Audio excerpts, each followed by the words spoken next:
guys, welcome back to Fits of Fanny. I'm Jem. And I'm Sam. And today we're going to have a bit of a rant. I love a bit of a rant, I'm not going to lie. I literally walked in and saw that there was a book on Sam's table, counter, whatever. Island. And then we instantly started ranting to each other, and then we were like, actually, let's save this for the podcast, because we're ranting today about research. Yeah, so I've just started reading a book called The Female Body Bible, and literally in the first 2 pages I was like, so 6%, so in 2020, so 3 years ago, only 3 years ago, 6% of all research to do with fitness, health and exercise, only 6% of that research was done exclusively on women. It's ridiculous. And of 8% of that 6%, okay, so 6% is small anyway, but then 8% of that, only 8% of that research was actually classed as thorough, significant and thorough and usable. Basically, yeah. Whereas 60% of all research done in 2020 was mixed groups. Now, it neither serves anyone, it doesn't serve anyone that, because what you are then doing is literally comparing apples to oranges. And so we might be human beings, but oranges are very different. So apples and oranges, they're both a fruit. Yeah. But they're very different fruits. Absolutely. So that's exactly what happens in mixed trials. So there are things like antihistamines, for example, and antibiotics that have either been developed and researched in mixed gender trials. Yeah. Not gender, sex trials. Sex trials, yeah. Or in fully male trials. And so women have a much different reaction to those things to men. One of the only ones they've actually... And it's not been taken into consideration. No, because one of the only ones they've actually tested is ibuprofen and paracetamol, because paracetamol is much better for men and ibuprofen is much better for women, but that's why they tell you during pregnancy to not take ibuprofen. Right, because it's been tested out on men and not women. Yeah. Okay. Yeah. So, and do you know what? And then it leads on to, so that's obviously from a medical research point of view, but it leads on to everything else, because it's the same with and the biggest one that people come to me with is intermittent fasting. Christ alive, I hate it. I hate it. Oh my God. It's only tested on men. Yeah. Intermittent fasting, all of the research, all of the significant research has only ever been tested on men. And it works great for men because they haven't got a menstrual cycle. They haven't got hormones to balance out. They're not, retaining water more because of different hormonal cycles and things like that. They're not doing that at all. They have a different muscle mass composition. They have a different body mass composition completely. They tend to be a bit bigger than us. They have a bit faster metabolism than us.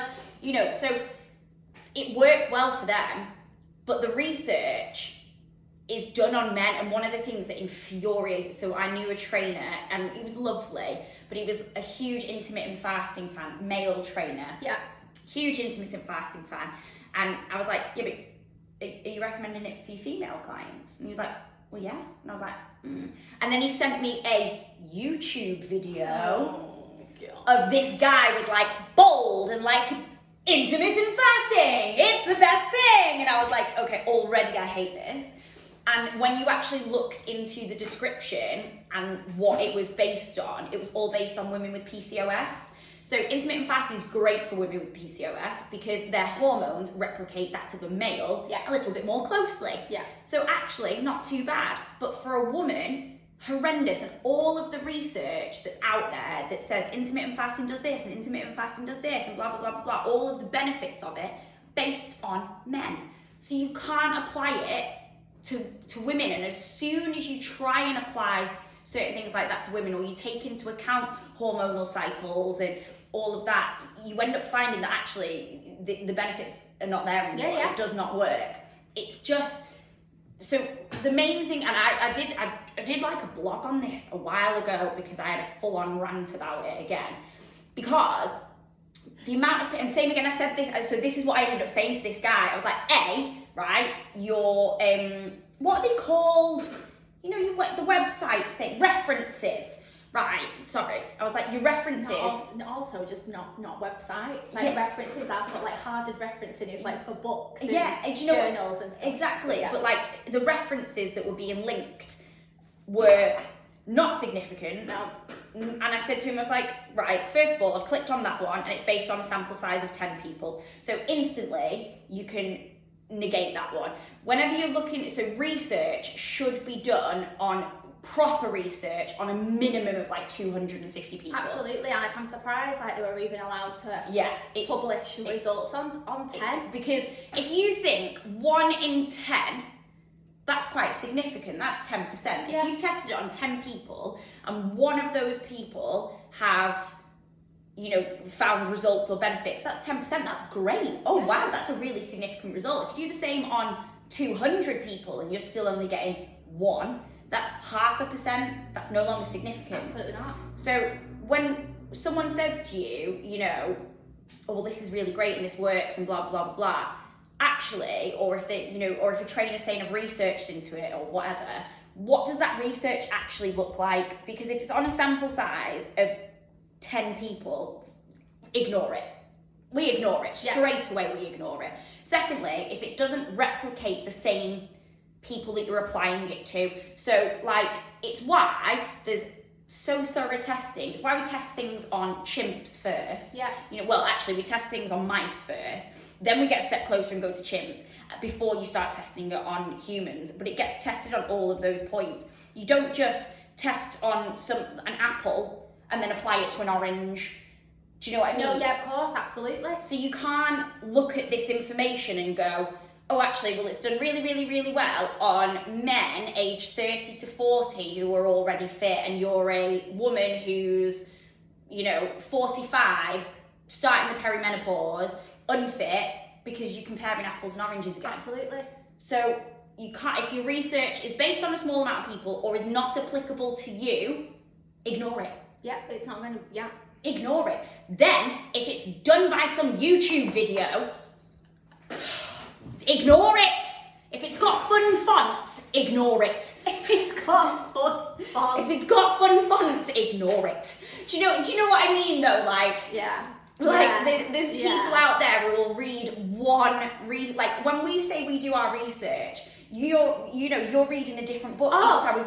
I've got like a pile of like 3 or 4 books here that I've literally ordered this weekend. That's what I mean. Like I was on so an acupuncture course the last 2, an advanced acupuncture course. I already do acupuncture, but an advanced acupuncture course the last 2 days, or Thursday and Friday, and like always learning and you know what I mean, like looking at women's health and like spinal points and stuff and things like that, and looking at the person as a whole. Like we're always researching, always reading, always something. PubMed is like my it's a bedtime reading. I love a bit of PubMed, I'm not gonna lie, but same again, even on PubMed, if it's based on a sample size of 30 people, I take it with a pinch of salt.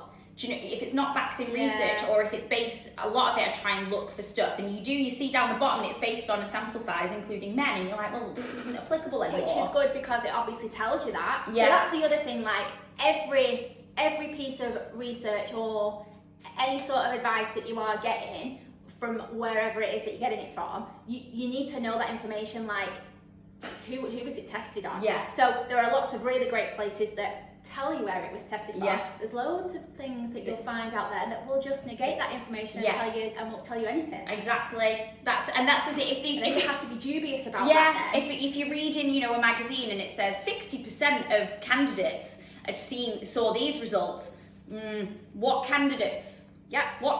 How many people? Yeah. Absolutely. It's and I don't want to sound really like feminist or sexist or whatever, but I'm always very questionable of male trainers who suggest something and clearly haven't done their research. Or because it's worked for them. Yeah. Because the thing is everybody looks at both male and female like just a human being. Yeah. But there are things that happen to us as women all of the time. Every month we have a menstrual cycle that doesn't happen to men. No. And that's one of the biggest indicators. That is the biggest. If you've got a trainer who is a man and they ask you, when are you on your period? Yeah. Brilliant. Great. They know their stuff. They've done some research into it. They know that it impacts in different ways. But then it's also not just knowing that information. It's about how you then, with that information and that knowledge that you've got, how you implement that to help your female clients. Yeah. So there was a study done on all the US colleges. Yeah. Right. And only 3% of sports coaches who were working with women felt like they actually trained their athletes in a female-centric way. Because they knew the information, they were well educated, they knew all the information, but they didn't know how to coach them using that information. 3% of all coaches for the US colleges, 3%. And that's America. It's shocking. Oh God. Like how bad is that? It makes me really like. So it really makes me laugh when people are like, gender gap. What you worry about? There's no gender gap. Oh, come on now. Yeah. Have you been living under a rock? Yeah.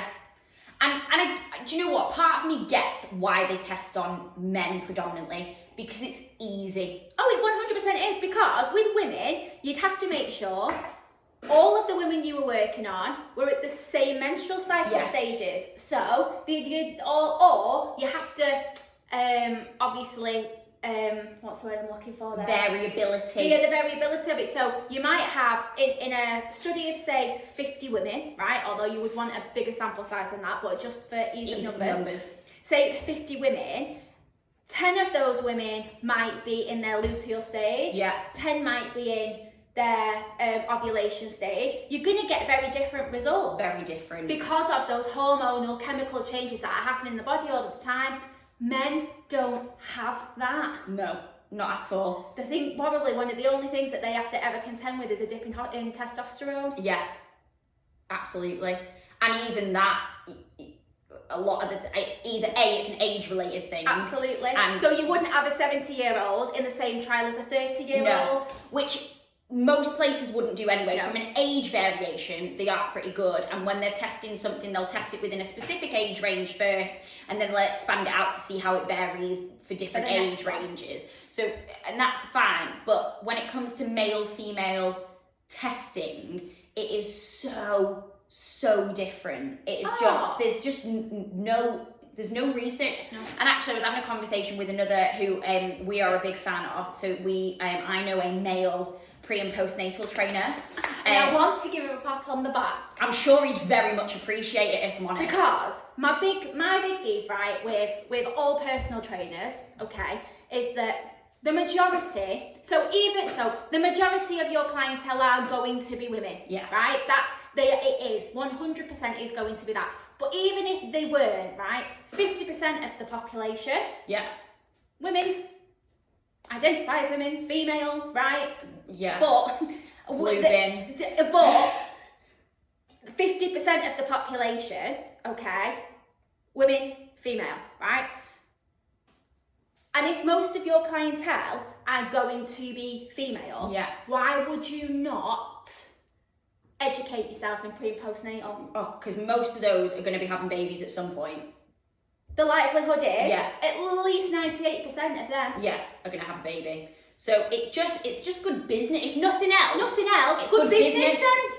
Like he's literally sat there and thought, most of my clientele are female. Yes. How can I help them the best? How am I going to set myself apart from all the other personal trainers? And literally, he is the only pre and postnatal specialist in that gym that I'm referring to. Never mind the only male one. He is the only.